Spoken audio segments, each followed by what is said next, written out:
reaction when you see a teammate like Andrew Craig, a walk-on, get put on scholarship? Everybody's very excited. Everybody sees that Andrew Craig is a great worker, and he's did a lot for this team, and we're very excited for him. And when we got the news, I think everybody was hollering and jumping around him, so it was a great thing for us and a great thing for the program. How'd you learn?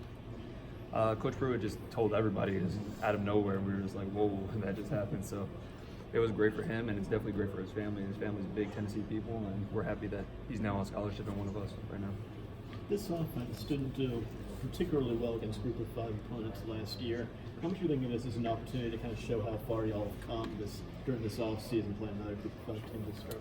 I don't think we kind of look towards last year so much in the sense of we're not thinking about who do we do well against, who didn't we do well against in that sense, but I think we're just going into this weekend just hoping that we prepare well, and we're hoping to execute at a high level. And I think if we do that, we can put up some points. Jarrett, what do you expect? I mean, based off what you've seen in the spring and fall, where do you expect to see the biggest improvement on offense?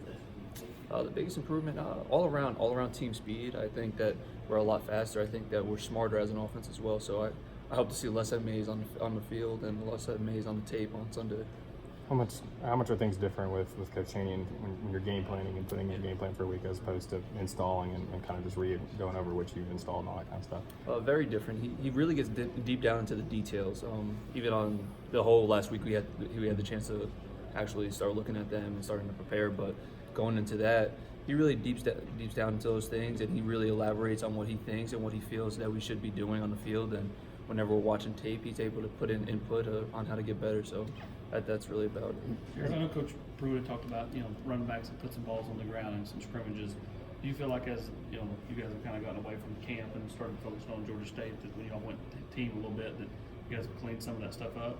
Yeah, I think our defense was doing a good job of creating turnovers towards the end of the summer camp. So, but I think that's all behind us. I think we have a veteran group at running back, and every single day we're going into practice saying that we need to protect the ball, and that's been a main focus for us. So the past couple practices, it really hasn't been that much. Jarrett, Coach Chaney has told us stories before about talking over game plans with quarterbacks like Drew Brees, and kind of it being a collaborative effort. Are you guys to that point yet? Were you watching tape and he takes your input? Yeah, we were just together at 8 a.m. this morning. I'm looking a little tired. That's why I just got done with him. So. And how rewarding is that? To get some ownership of the offense or the game plan. We'll see on Saturday.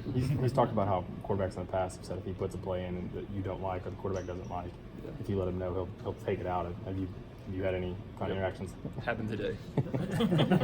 Coach Pruitt had mentioned that he wants you guys to have fun playing football. Does Coach Chaney make it fun? Very much so. I mean, the way he calls plays, the way he acts in meeting rooms, the way he teaches us. He's definitely a very bright guy, and he's very smart, and we all enjoy him. It certainly seems as though there's going to be a number of freshmen playing Saturday. What advice have you and some of the other upperclassmen kind of given to these guys who are going to be making their first college experience in terms of what to expect? Deep breath, prepare, and just go into the game with just free mind and just play ball. I mean, don't think about it too much. We've been practicing really hard over the summer and springtime, and just let it all out. Just have some fun. I know you guys are focused on yourselves first and foremost, but what are some things that stand out about Georgia State? I think that they're a veteran group. I mean, they bring back 10 guys on the defense, and they didn't have such a good record last year, but they have great coaches, and I think that they have a lot of leadership coming back as well. So I think that they have some good team speed, and we'll see on Saturday. I think that they're a good team, though. Jarrett, I was talking to one of your teammates, and they said, I said, what's the difference between last year and this year? And they said, nothing really as far as physical, still making plays, but the plays are more frequent. Have you noticed yourself making more plays in fall camp? I think that I'm a better football player than last year. I think that comes with a lot, though. I think Coach Winkie did a great job with myself and the other quarterbacks talking about footwork and progression reads and just knowing where to go with the ball. And obviously Coach Chaney's offense has helped me do so, and I'm excited to see what I can do during the season and what the offense can do. Coach Friend referred to Brandon Kennedy as sort of a calming influence there at center. What have you seen from him to help you out there? Yeah, he's definitely the leader of the group. I mean, he's probably the oldest in the room, but he's been through a lot. He's seen a lot of college football. He's been at the other place he's been. He's seen a lot of good things happen, and he got here, and he's able to coach up some of the younger guys and lead by example in that room. When you go from fall camp to the football season, how does your mindset change, maybe on and off the field?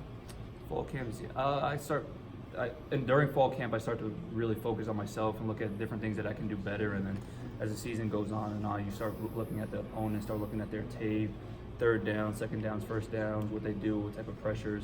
So, I mean, the focus just kind of changes immediately as soon as the season begins. And it really just started for me this week, just today, going into the film room and starting early and then getting home late every day.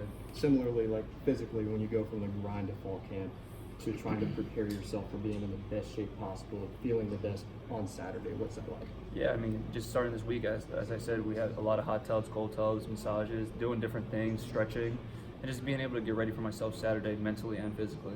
You talk about the excitement, kind of going, being prepared for this season. How much do the improvements along the line, and with your skilled players, does that kind of give you motivation that maybe you're going to have a good chance to give people the best version of you going into this season?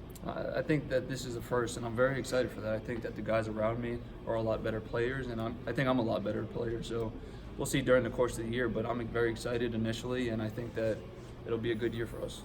Jarrett, what kind of resource and how much value is you get a quarterback coach that won a Heisman Trophy, you get a wide receiver coach that won a national championship playing your position here? What kind of resources are to Coach Winkie for you?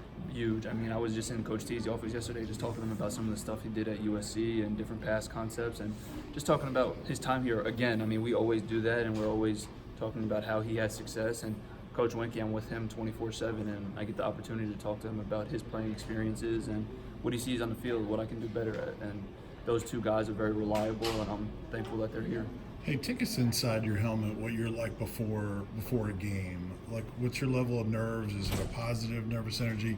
Are you pretty calm? What do you like in those minutes prior to a kickoff? I'm probably more quiet before. I'm really a thinker, and going into a game, going into whatever it is, halftime, whatever it is, I'm always thinking about what I can do better, what's going to go happen, and just thinking about the different kind of concepts or defenses that can be shown. So I'm definitely more quiet, but I think as soon as the game starts picking up, I'm able to be vocal with my teammates and talk to them about what I'm seeing and how I feel about the game going on. Were you like that in high school?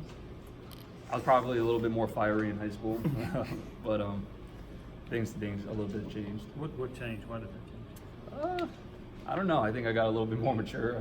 I'm not a running back anymore, so I think that's the one thing. For the past couple of years, we've seen Tennessee start the season on the road, neutral sites. What's it like starting the season, getting to stay on campus and being at home at Neyland on Saturday? It's definitely very fun. I think that going into the season, it's been a lot of things leading up to it, and we're very excited. And just being able to get in front of the fans and our great culture and tradition here. All the young guys are excited because it's their first time, but even the older guys, you always feel like they're ready to go, and we're all looking at the young guys like, yep, this is our first, but this feels like my 60th, but it should be some fun, and we're expecting a great atmosphere out there on Saturday. When you've been through a whole off season and everything, and then you get to run through that tee and do the ball walk for the first time of the season, what is that like? It feels very rewarding. I think that all those things that we've done over the past January, February, March, all those type of things that we've done is leading up to this moment, and it's finally here, and we get to go display what we have on the field. Do people mispronounce your last name? What's the correct I don't know. I mean, I hear it sometimes. I hear Guarantano. I hear Guantanamo. Guarantano. That's it. Tana, Guarantano. Tan, yeah. Okay. Did you ever correct it? Couple more guys. No, I'm different grammar down here in the South, and it's a little different. So I mean, I just let it roll, and whatever happens, happens. Your guys seem to always, it's meant a lot to you to play quarterback at Tennessee. With what you've been through the last couple of years, what does it mean to you to maybe go forward and kind of take this program back to where it kind of was when you were being recruited here and everything? Still living the dream. I mean, obviously, I've always wanted to do this since I was a little boy, and there's some bumps in the road, but I wouldn't change anything for anything. But I'm very excited for the future, what it holds for this year, for next year, whatever it is, and going forward, I'm ready. I want the season to start. I want to win a lot of football games, and I want to lead this team back to what it used to be. How has Rachel Pfister helped develop you as an athlete in the off season? Rachel's great. I mean, every single day she's talking to me about my weight, and I put on probably 20 pounds since last December. So she's really always in my face about eating healthy, and being physically prepared, and she's done a great job with everybody. Jarrett, your sister's going to school here now. Does Big Brother come out on campus? I mean, you know what I mean? Does it give you levity when you're so football driven to have a family member here? No, it's excellent. I mean, my sister has always been my best friend, and seeing her around, I see her around here sometimes, but seeing her around campus and always having the ability to call her, see if she wants to go get dinner, it means a lot. And just being able to have my sister back in my life and being able to be as close as we once were. We were sharing rooms together, but I'm happy that she's here, and it's definitely a lot more soon. All right, thanks, guys. Thank you.